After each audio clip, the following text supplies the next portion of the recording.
ganito, actually, mga ganito naman, pag medyo talaga matagal na kayo, naiisip na lang namin is, ito yung chance na ma-share nyo yung goodness of God sa buhay nyo bilang mga leaders. And matatagal na. Teka, hindi na ako makabasa. Ayan. And unang-una sa lahat, pag ganito meron kayong speech, huwag natin kakalimutan yung ating mga leaders. Kahit SD na ako, or maging broker na, pasasalamat ko sa SD ko. SD Michelle. Hindi dahil sa kanya, hindi ako nandito. And Broker Gemma and Miss Nikki. Yan. Huwag natin nahabaan kasi may timer. And from the team namin, Golden Gems, and Tito Todi, thank you. Yan, salamat sa inyo. And ayun nga, thank you for the opportunity na makapag-share ng aming mga experience sa aming mga benta. December. Oo, November kasi wala akong benta. December 3 agad. May libreng motor. Sabi nung mga swerte mo, ano swerte? Pinaghihirapan namin yun, uy. Hindi yung basta binunot lang yung pangalan. Kasi SDMEC may rep yan. Diba? Ganun, huwag kayo magbenta doon, amin lang doon, joke lang. Grabe ang bait nila doon. Kaya salamat sa mga leaders natin na bago tayo magsimula, tumutulong talaga sila sa atin. Huwag natin sila lalampasan. Lalo kung bago lang tayo magsisimula or mas magaling na tayo sa kanila, please, huwag ganon. Kasi pag magiging leaders din kayo, na baka mas magaling na kayo sa kanila or magdagtatap na kayo sa leader, huwag nyo silang lalampasan. Diba? Bigat. Pero totoo yun. Then, napagalitan mo kayo, no? Kala nyo laging comedy lang. And thank you kay Lord kasi pagka, ayan, kailangan na talaga magpapayak. Kasi medyo mataba. Kaya nga nakakot ako, di ba? Kaon, labas yung shoulder ko. Birthday ko eh. Pero pag dito, medyo formal. Tama na, wala mang cake. Ayan.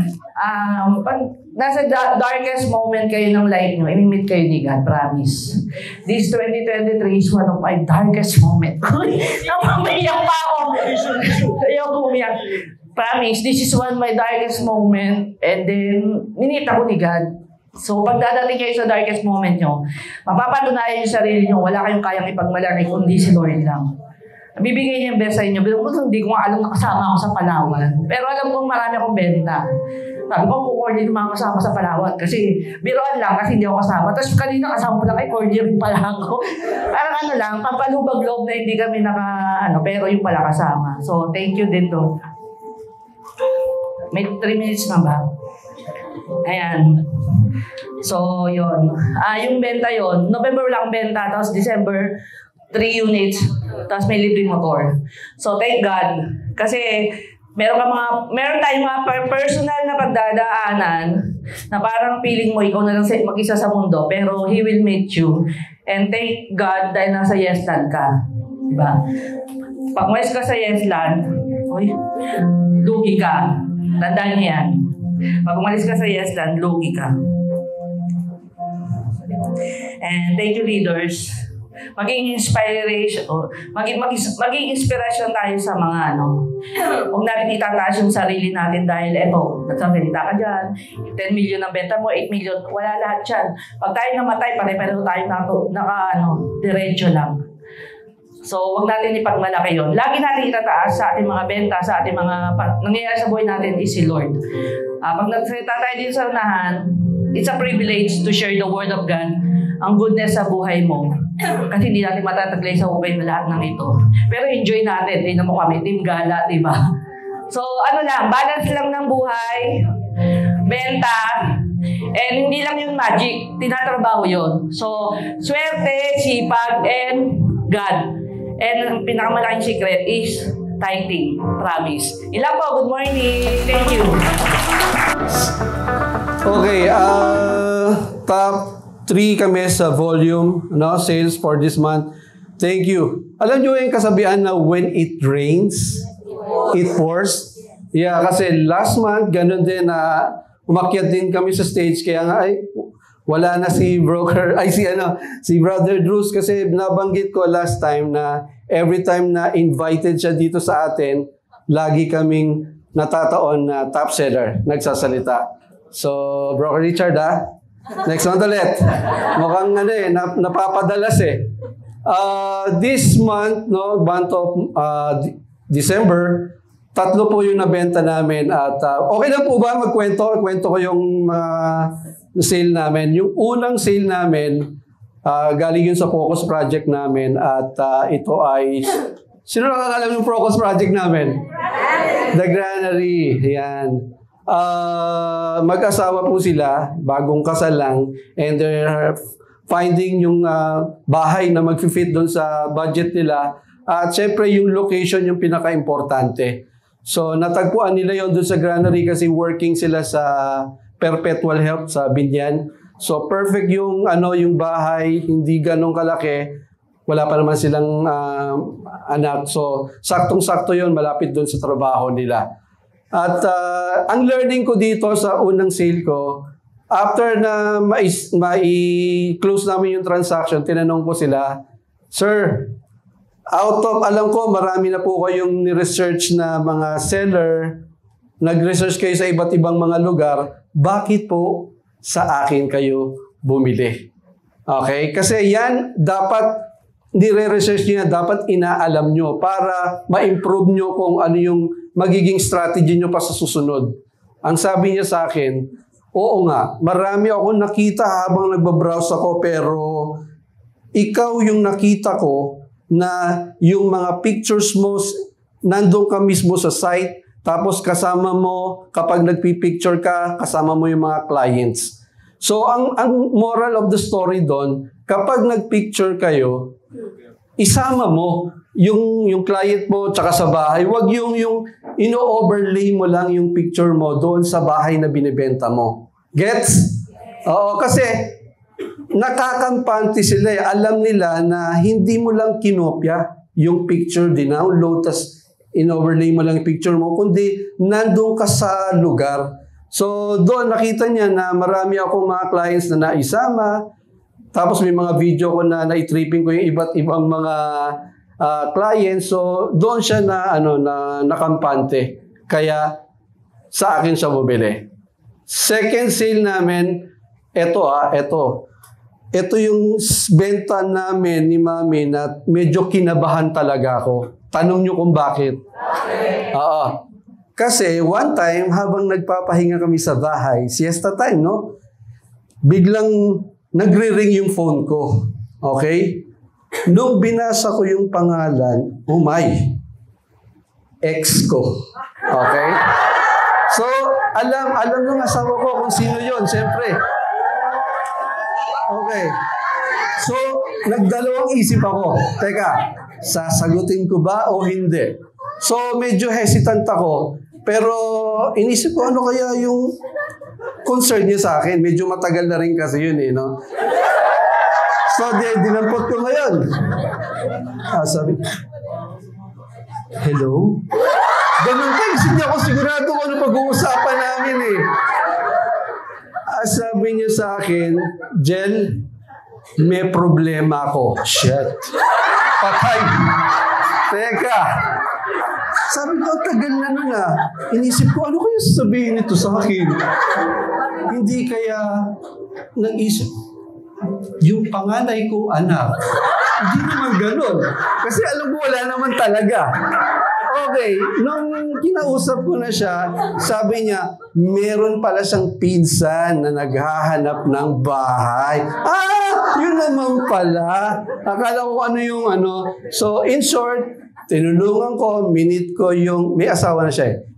Minute ko yung asawa niya, nag-tripping kami, at yung listing ni Mama Beth doon sa ano natin, yun yung nabili. Nag-travel kami sa Cabuyao, pero ultimately, ang nabili nila yung katabing block lang ng bahay namin.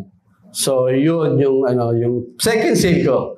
Alright. Yung third sale namin, medyo ito yung kumaga sa basketball, yung buzzer beater. Kasi December 30, nung naisarado ko siya, pero hindi siya madali.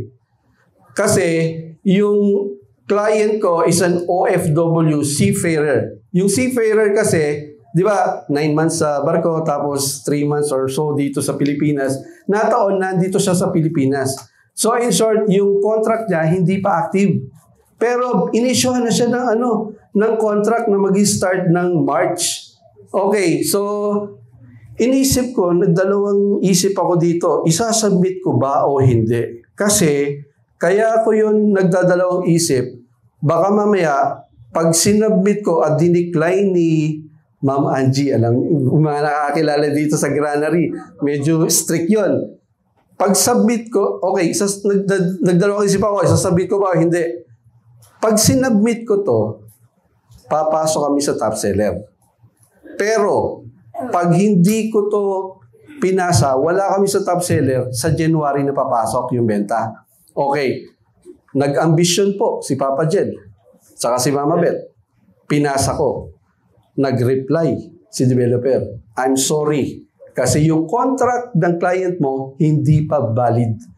In short, wala siyang income at this very moment. Okay, so patay. Sabi ko, nag-ambisyon ako, mawawalan pa ako ng benta ng January. Pero, ganun pa man, kasi salesperson tayo. Hindi pwede papayag tayo na yung mga simpleng ganung problema, maapektuhan tayo. Kinausap ko si buyer. Sabi ko, ma'am, baka gusto mo, para lang papayagan tayo, mag-issue po tayo ng PDC ng 6 na buwan. Kasi yung binili niya, yung reopen. So, 6 months lang yung equity nun. O sige, okay lang sa akin. Okay, so nung pag bumalik ako kay Miss Angie, sabi niya, PDC hindi pwede. Kailangan niyang magbayad ng 3 months advance equity para mapayagan kita. Kasi January, February, March, wala siyang trabaho. At least kung bayad yung equity, okay tayo. March, meron na siyang So, binalikan ko ulit si client. Buti na lang, she's ready. Okay siya. Kasi by that time, kumbinsido na siya na this project is right for her at saka investment lang talaga. So, since actually, kinausap ko siya kung pwede namin bayaran yung buong equity. Unfortunately, she has ongoing project. Meron siyang ibang property na pinapagawa. So, na-convince naman na 3 months na lang, nag-advance kami. And to cut the short, nabenta po yun. So, mahirap po siya kasi medyo yung developer natin hindi masyadong open. Pero kaya po nating gawan ng paraan. Huwag po kayong susuko kapag mayroong mga simpleng problemang ganyan. Maybe meron pang other way. Alright? Kasi salesperson tayo. Alright. So, yun po yung yung story ng 3 benta ko. Yung pangalawa, medyo talagang critical, di ba? Pero, alright. So, before I end, gusto ko lang mag-share sa inyo.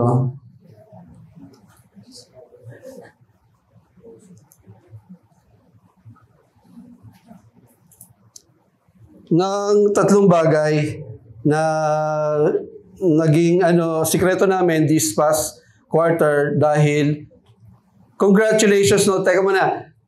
Team Jerusalem, top group kami nung nakaraang buwan at ngayon ulit, top team ulit kami. Palakpakan naman po. Kasi sa totoo lang, pangarap po namin na maging top as a group. Kasi nung tinitingnan namin last year, laging may ibang grupo na very consistent na umaakyat dito sa stage at nangarap po kami. At iyon po ay tinrabaho namin at sobrang nakakatuwa po. Binigyan kami ng blessing na mga sellers na talagang they're up to the challenge. So ngayon, yung sekreto na pinag-uusapan namin sa grupo, i-share ko rin sa inyo. Number 1, never stop learning. Okay, naniniwala po ba kayo ron? Yeah. Sige, palakpakan naman po tayo. Naging maganda po yung performance ng sale namin ni Broker Lilibet kasi nag-open up po kami ng mind namin na okay, may mas magandang way. So, meron po akong na kasama na magaling talaga sa social media and I listened to him. Itago natin siya sa pangalang Mike. Okay, nandyan po yata siya. Tinuruan niya ako. Kasi yung mga unang FB ads ko, hindi ganun ka-effective eh. Pero when I followed his advice and I changed yung strategy, kasi sa FB ads po, una sa lahat, kailangan maganda yung ads mo. Okay? Kasi yun po ang makaka-attract sa tao eh. So kung boring yung picture mo, they will never click. Kahit na gano'ng kadaming budget ang ilagay mo dyan, maaring hindi sila ma-attract. So dahil I listened, ngayon, binago ko yung mga ads namin at sobra. Grabe po, as we speak, ang dami po nag-i-inquire sa akin. Okay? And sa totoo lang, sa grupo namin, may bumenta na po sa TikTok. Meron nakabenta sa TikTok dito? Sa grupo namin, consistent na, 2 na po yung nabenta niya, kaka-join niya lang, no? Last year, 2 na yung nabenta. So, kung hindi pa kayo nasa TikTok, what are you doing? Kailangan mag-TikTok na rin kayo, mag-ganun-ganun na rin kayo. Di ba? Okay? So, yun.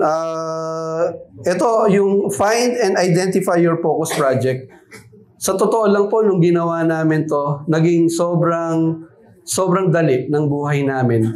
We don't have to learn every project, pero effective. Kasi top seller kami last month, top seller na naman. So, you don't have to learn every project. Just find some project, lalo na yung malapit sa inyo.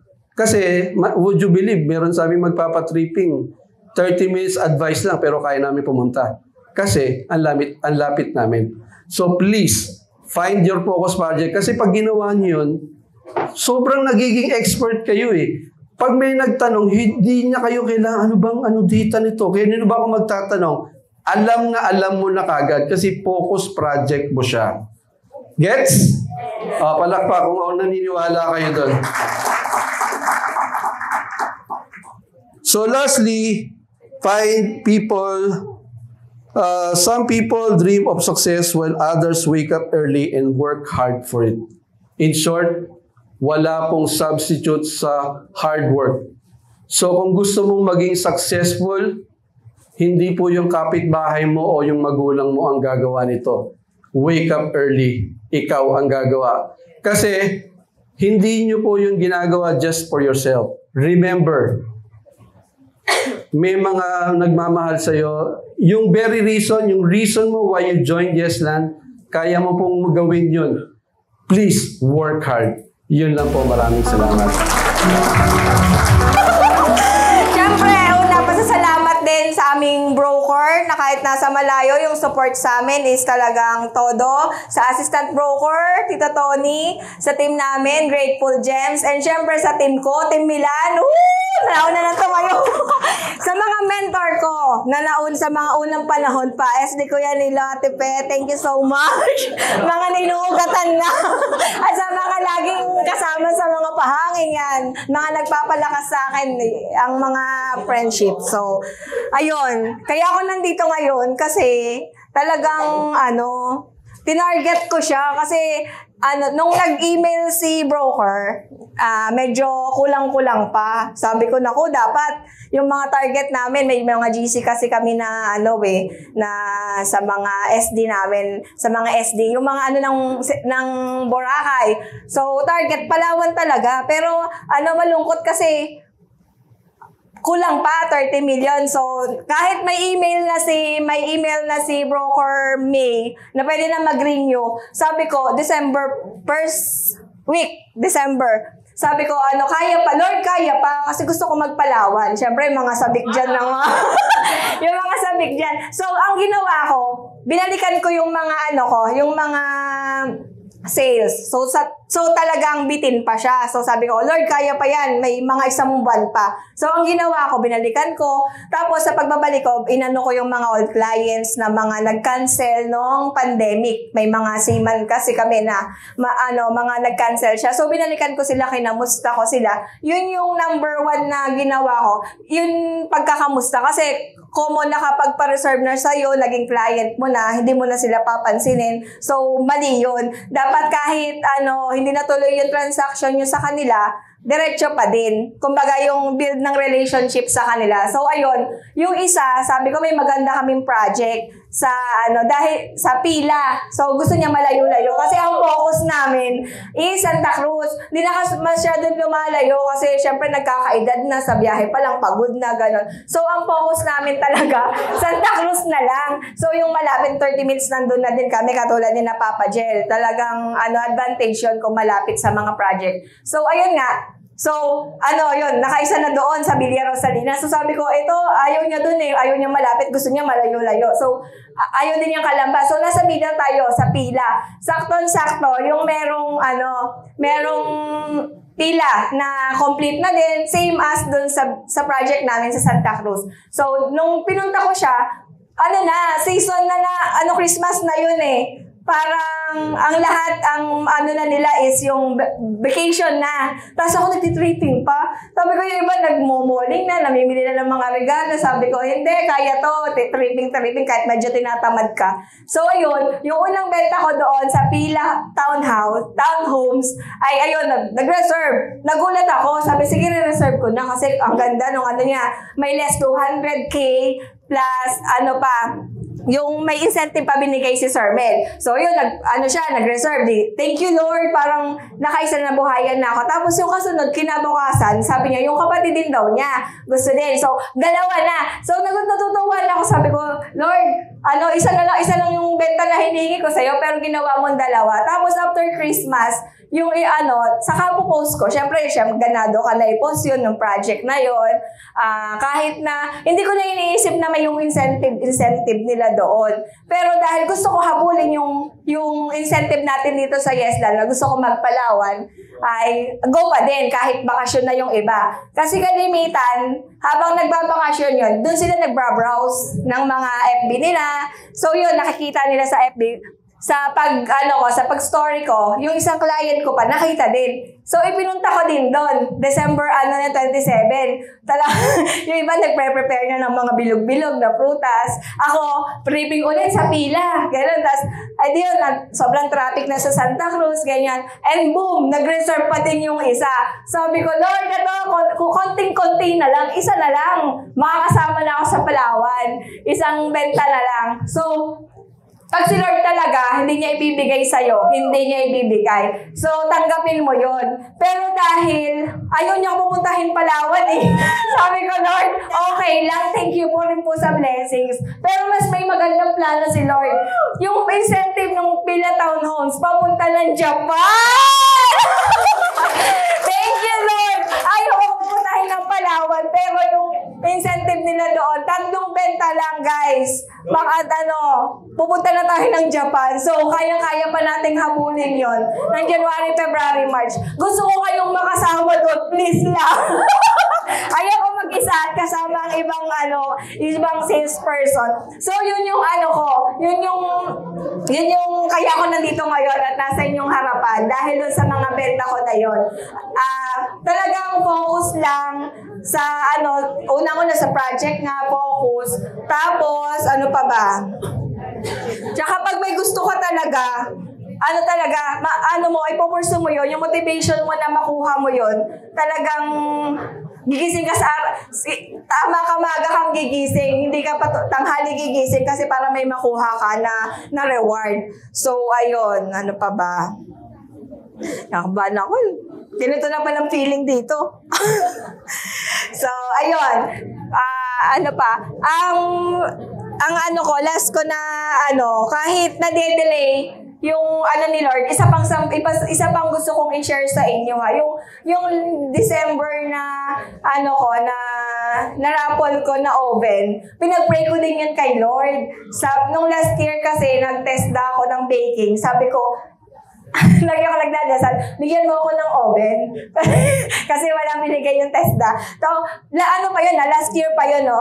So, natong Christmas party natin, binigay sa akin. So, talagang, thank you Lord, kasi yung promise niya talaga, hindi, na-delay siya. Pero promise, ibibigay niya kung ano yung desire ng puso natin. So, ayun, yung continue lang sa ating mga pangarap, katulad ko, yung mga pangarap ko, syempre, para sa pamilya, para sa future ng anak ko, diretso lang yon. Sino dyan na may pangarap din katulad ko? Taas ka man! buhay. So, syempre, lahat tayo, di ba? Yung iiwanan ko dito is, dream. So, yung letter D doon ay dedication. Kung meron tayong lahat nito, madali tayong, magtatagumpay dun sa lahat ng gusto natin, yung gusto ng puso natin, alam niya. Yung letter D, sa dream dedication. Kung ano gusto mo, gawin mo, trabahuhin mo, ibibigay yan. Yung responsibility, ginagawa mo yun kasi may responsibilidad ka. It's either sa family mo o sa friend mo. Gagawin mo yun with all your heart kasi gusto mo. At may gusto ka na marating. Tapos, yung education. Yung educated ka sa, example, sa mga project. Dapat yung project na focus mo is, alam mo yun. Kahit nakapikit ka, kaya mo i-present yun kay client. Kasi minsan talaga, pagka nagmamadali ka na on the spot na, hindi mo na kailangan na hingi ka pa sa developer, saka pala magpapaprint, dapat alam mo na yun. Tapos, yung letter A, attitude. Napakahalaga ng attitude. Kasi kahit gaano ka kagaling, kung yung ugali mo ay masama, kumbaga hindi, may mapangit ka na ugali, hindi, kahit gaano kagaling, hindi ka itataas ni Lord.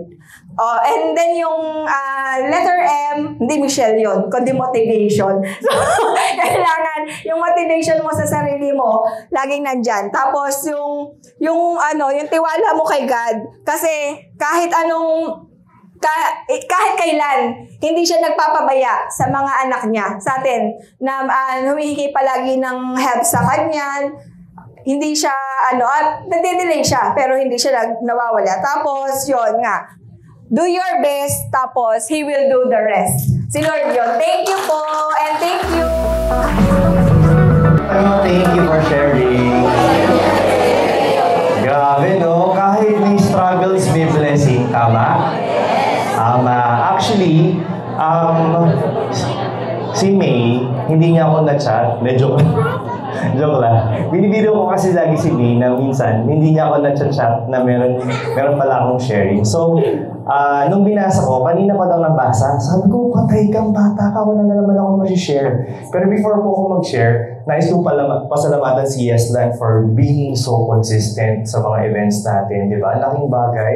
Malungkot ka na, down ka na, a-attend ka na ng sisting, biglang paglabas mo, parang ikaw si Superman.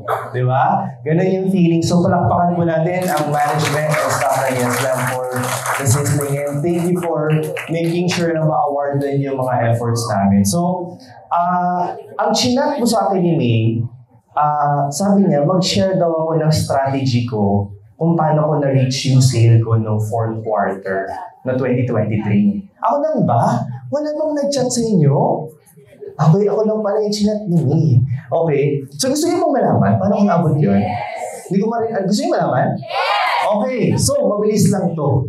Actually, sino dito nag-struggle last year? Taas ang kamay. Halos lahat pala tayo, no? Hindi ako nag-iisa. Actually, last year, from 1st quarter to 2nd quarter, all the way to 3rd quarter, very obvious, I was struggling. Ask me why. 1st quarter, I took a sabbatical, 4 months po akong hindi nagbenta. Actually, nakasama pa ako ng 1 or 2, pero dahil nag-review ako for broker, tapos nag-exam ako for broker, so hindi talaga, nasira yung momentum ko. I've been selling for the past 5 years, and sasabihin ko, hindi naman po, ito na naman ako, hindi ako nagyayabang, pero pag sinabi mo hindi naman sa pagyayabang, di ba? Hindi naman sa pagyayabang. Pero every month, for the past 5 years, I didn't miss a month na wala po akong benta. So if you're somebody like me, mafe-feel bad ka kapag wala kang benta. Alam ko yung mga top sellers na intindihan nila ako. Pero I want you to experience that also na kapag wala kang benta, kahit marami na kang benta, gusto mo pa rin bumenta dahil sanay ka na. No, yung feeling po na na-struggle ko na yun is hirap na hirap po. Sabi niya, ang hirap. Ang hirap makabalik sa regular momentum of selling. Especially if natigil. 4 months po yun. At hindi po yun hanggang June na, every sale last year, ginapang ko. May feeling, sino nakakaramdam ng gano'n? Ginagapang lahat ng bawat benta. Taas yung kamay. Lahat na nakaka-relate. Last year was a year na ginapang ko lahat ng benta ko. Ibig sabihin, kung noong 2022 at 2021, ang dali lang. Kakausapin ko ng client, alam ko na yung gagawin ko, parang robot na ako. Pero this year, grabe, gapang lahat. Tapos noon, after noon, I had health issues. Sino dito may health issues to last year and this year? Grabe, no? Pagkatapos ng isa, sunod-sunod. Pagkatapos noon, pero ito blessing. My wife got pregnant, di ba? Everybody knows? And then this, naging pregnant, it was a blessing. However, nag-disrupt na naman yung schedule. Pa-momentum na ako. Tapos biglang, wala. Sino dito nakaka-relate sa akin for last year? Taas kamay. Ang sakit, no? Ang hirap. Lahat ng effort. Sino dito? Lahat ng effort. Binigay mo lang pero wala. So itong sharing ko po, this is for somebody who's struggling right now. Kaya within the week, last few days, last year, or years na, months na. So let's be sharing to you 3 things po. Sinong ready? Are you ready? Mabilis na lang to. Sorry Jazz ha. So bibilisan ko na lang. So this talk is for you. If you're struggling, pwede nyo po akong videohan. If you're, you can take notes. Number 1, I did. Alam niyo po, I'm really happy I was able to sell top seller. Hindi lang po top seller for December, but also for fourth quarter. Nagulat ako. Kanina ko lang nalaman. And you know what? I want to share to you what I did. Even though I was struggling, ang una kong ginawa, I just kept on pushing despite of the fear. Despite of the feeling of defeat. Di ba pag natalo ka, parang ayaw mong gumalaw. Sino dito yung pag natalo? Gusto mo lang humilata, magmukmuk sa bahay, tapos, Lord, ayaw mong gumalaw kasi natalo ko, tapos nag-no sa akin yung client ko, tapos ang matindi doon, nag-reserve, tapos nag-cancel. Lord, ayaw kong gumalaw. Meron gano'n? Meron, di ba? Ang sakit. Or, tinripping mo na, nakaapat na properties ka, pero bumili sa iba. Or, na-tripping mo na, meron akong client, ganito nangyari, December, akala ko magbibenta ko, matatagdagan. Na-tripping ko na, pina-qualify ko, hindi pala qualified. Kahit na-qualify ko ng mabuti. Despite of those challenges, I invite you, if you're struggling right now, and if you're gonna be struggling in the future, labanan niyo siya. Bakit? Nandito ako. Ako patunay. Number 2, you just have to keep on adjusting your strategy. Ilang beses po ako may heartbreak last year. Sabi ko nga po, ginapang ko lahat ng benta ko last year. But despite of that gapang, ang dami kong failures. Hindi niyo lang napapansin, akala niyo kasi robot ako at Superman ako. Pero kada failure, ina-adjust ko lang po yung strategy ko. Sabi ko nga last time, you should never change your goal, just change your strategy. And then lastly, ito yung pinaka-last. And I just want you to listen. Nandito tayo sa Yeslan, tama, di ba? And the reason why you're here, sabi nga nila is, hindi naman niya alam kung anong reason kung bakit kayo nandito, di ba? Pero may plan si Lord sa inyo. And the last thing na pinanghawakan ko, up to the last month of the year, was God's promise. Tandaan niyo po, that God has a promise to you that He will give you the most abundant and beautiful life that you'll ever have. And no matter what you're going through right now or in the future, keep on pushing, keep on adjusting your strategy, and keep on believing in Him. Yun lang po.